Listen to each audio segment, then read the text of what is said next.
So part 2 has been released and I literally have no words.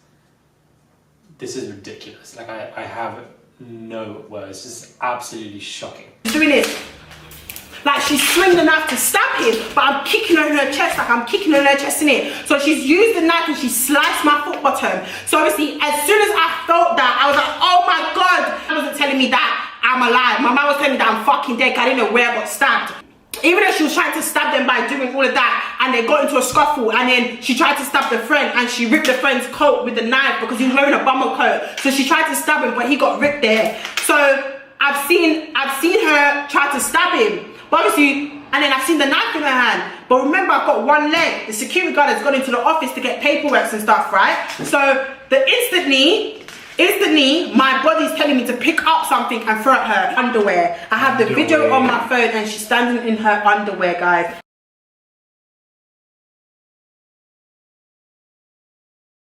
In her underwear, and as she's standing in her underwear. Hey guys, it's Murad Murali. Hopefully you guys are doing well today. If you haven't already, please do subscribe to my channel. Click that button for daily consistent content. I would massively appreciate it. Click that button and follow me on my Instagram, Murad_Murali, if you guys wish to.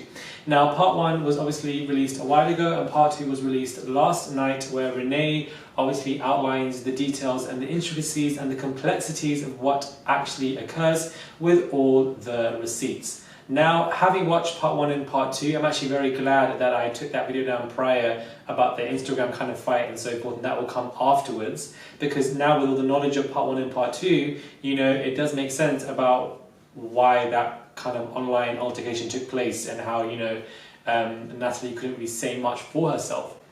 The reason being that I'm very glad that Renee has done these part 1 and part 2 storytime videos is because she's coming with the receipts and preventing any form of in-depth defamation. I was even apologized. I will call my knees. I am so sorry. Even messaged Hero. I'm going to insert those as well.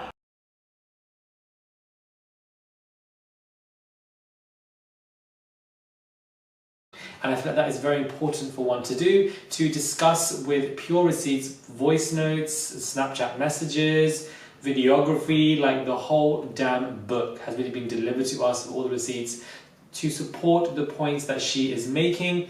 And this is very, very happy she has done this, because I think she expressed that she couldn't do it because of the police cases and so forth. So at the time when it was revealed that she was stabbed, and it was taken on Twitter, and that's when it first was revealed to us many months ago, many people didn't really believe her, or what happened. They thought it was somebody getting in trouble again. But now that you're able to outline in the video with receipts, I feel like I'm very glad that she's done so.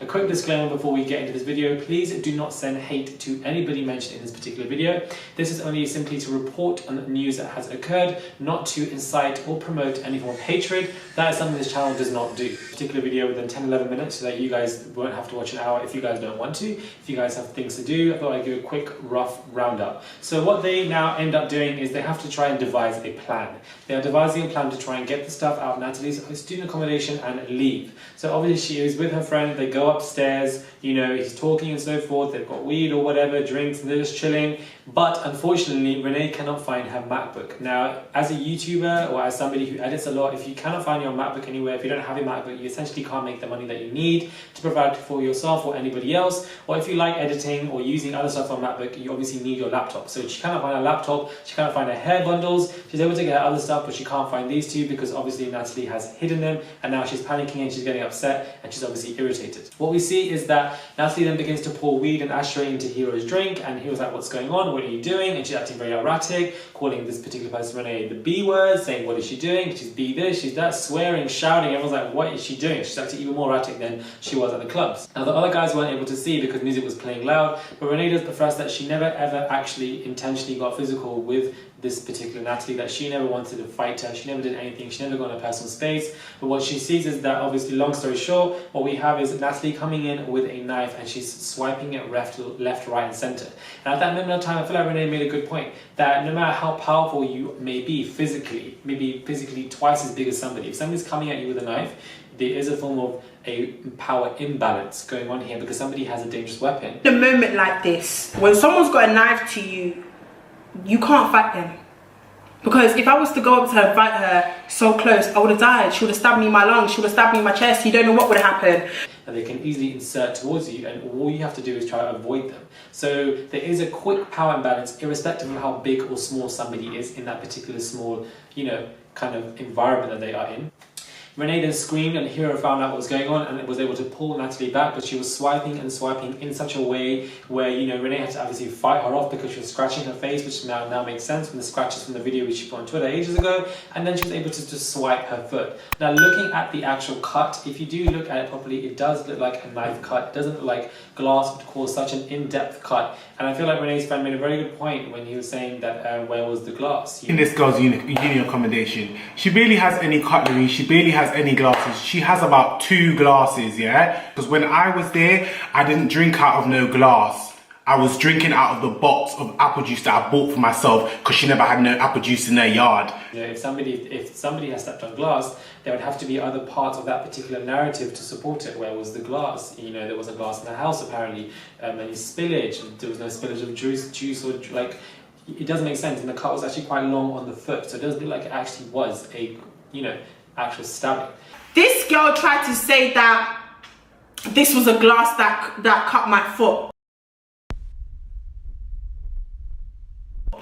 No glass cut my foot. She also professed that she felt very weak, she passed out, she was screaming, she felt like, she said that she needed help and she was just in a moment of distraught, which I imagine anybody would be if they were stabbed anywhere on their body. But what I feel like is, physically, one would be okay if they were stabbed on the foot and the bottom of the foot, but mentally, it can also take a form of a tumultuous amount on what's going on in your brain, like psychologically. Replaying that event. PTSD is very real, irrespective of what you have gone through or what events, whether it be the army, abuse, or being stabbed. So that in itself can also take a massive toll, which I feel like needs to be taken into accountability. Renee then is able to get downstairs, and the security guys are obviously able to help her, and he carries her and lies her down and said, goes and gets paperwork, and whilst he's gone to do that, and the police are obviously being informed, they're being called, and Renee's obviously telling them to just go, just leave, because they obviously have had history with jail time and with the police, so they don't want to be involved at all because it can reinstate anything negative for them.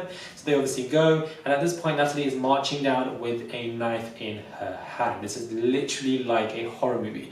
Marching down with a knife in her hand. And then I've seen the knife in her hand, but remember I've got one leg. The security guard has gone into the office to get paperwork and stuff, right? So instantly, my body's telling me to pick up something and throw at her. She does express that she fainted downstairs, but she was able to use her energy to try obviously fight this particular person off. The police came, obviously arrested her. You can see in the video that Renee had released that she was being taken away, cuffed and so forth like that as well. So again, another form of proof. And she also expressed that Natalie used suicide as a form of manipulation. Now this is where it gets very interesting, because I feel like when somebody talks about how they feel suicidal, you'd be able to tell if they're coming from a very, comforting kind of clarity kind of place. But at the same time, people can use mental health as manipulation.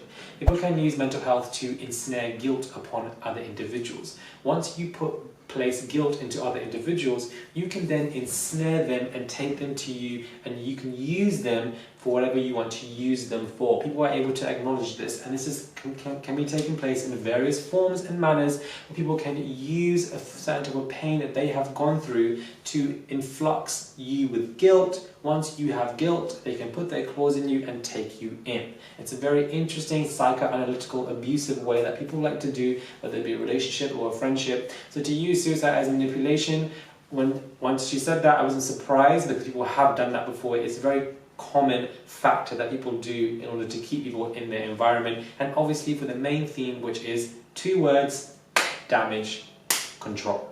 Because obviously people don't want these stories getting out about them, and they don't want them to be known that to be erratic and so forth, which is why later on in the video Renee did show a phone call of her saying she's sorry, she's upset, she's crying, she's just literally just crying her eyes out, saying hysterically, like, I'm sorry, that wasn't me, I blacked out and so forth. Then on another phone call with somebody else with Renee present, she's changing the complete story, because what is the main intention for this particular girl, Natalie, I believe, is that she's trying to do damage control.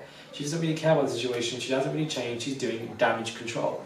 And obviously the fact that she's manipulating the story also reflects that one hasn't changed at all.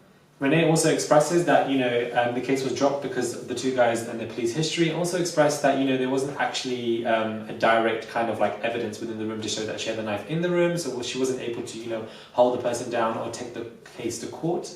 And I can understand from that perspective because police really need sheer evidence for stuff like that, like in terms of like actually in the room or like a knife in their hand and so forth. But this person was obviously arrested and voice notes were proven as well. She then had to go to Lewisham Hospital in South London with her friend in the video as well, and both of them decided to obviously, you know, stay there for a while because they have to when you're on A&E. It's like, you know, it takes ages. It can't be seen in seconds. It's a very long, arduous process, which can also be very stressful as well.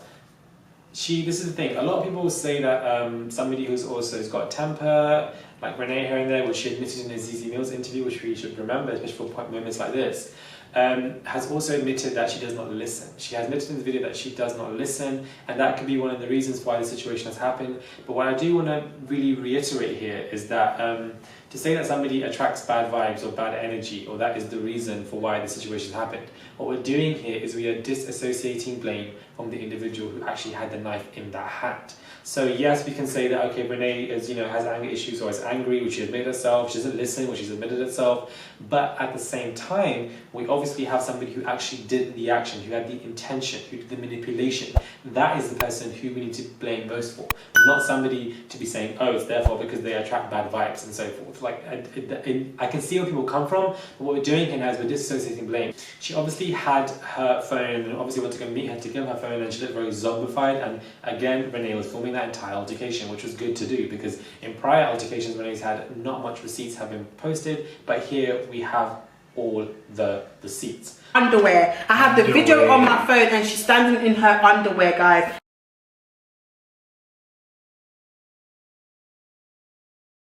In her underwear, and as she's standing in her underwear, and obviously to give the phone back, to delete all the numbers, and then Fraud Bay gets involved somehow because he was obviously telling her that Renee's trying to get into his phone and, you know, using all the pins and so forth. So that's how he was somehow involved in this particular scenario as well. I don't know, I just feel like in this day and age we need to be really careful. We need to look after ourselves, and I feel like there's going to be a notion of seriousness within this particular video. Although a lot of people will find this comically hilarious as well, because it obviously is entertainment. Like, it is entertainment for people. It's entertaining, like, point blank period. But because knife crime is very high, and because of that reason, I feel like we need to take seriousness with this video as well. Like, really and truly, we need to look after ourselves as human beings and people, and just be careful with people's intentions, because we don't know what's going on. And at the same time, I'm very glad she did both of these two videos, because then what she has now done is she has cleared her name. The receipts have been given to us, delivered, the tea has been very hot. The fact that this person has, you know, shown the fact that the voice calls has shown that she's playing one story and then playing a different story the other day, then obviously showing the video of her getting arrested and the video of giving the phone back. Like, this is raw evidence for our eyes. And the fact that she also has a friend in the video that helps to add a form of in-depth clarity and truthfulness, as I expressed in the first part, which you didn't have in the past few occurrences. This really is the month of madness. Like, May really is the month of madness. And yeah, do comment down below, let me know what you guys think. Please follow me on my Instagram, Murad_Morali, and please subscribe to my channel. Click that button for daily consistent content. I would massively appreciate it. Let me know what you guys think about this video. Comment down below. I read all your comments. I'm very glad that she's done this video. Are you guys glad as well? You know, the receipts have been posted. It's crazy because you were sleeping in the house for a week and a half, not knowing that this person would actually try to slap you with a knife. Like, wow. Let me know what you guys think, and I will obviously now post later on today the other video of the exchange between Natalie and Renee on the Instagram Live, with also additional comments. Now that I've watched the storytime videos, it adds so much clarity to the situation. So that will be posted later on tonight as well, so you guys can look forward to that video. Thank you guys for watching, and I'll catch you guys soon.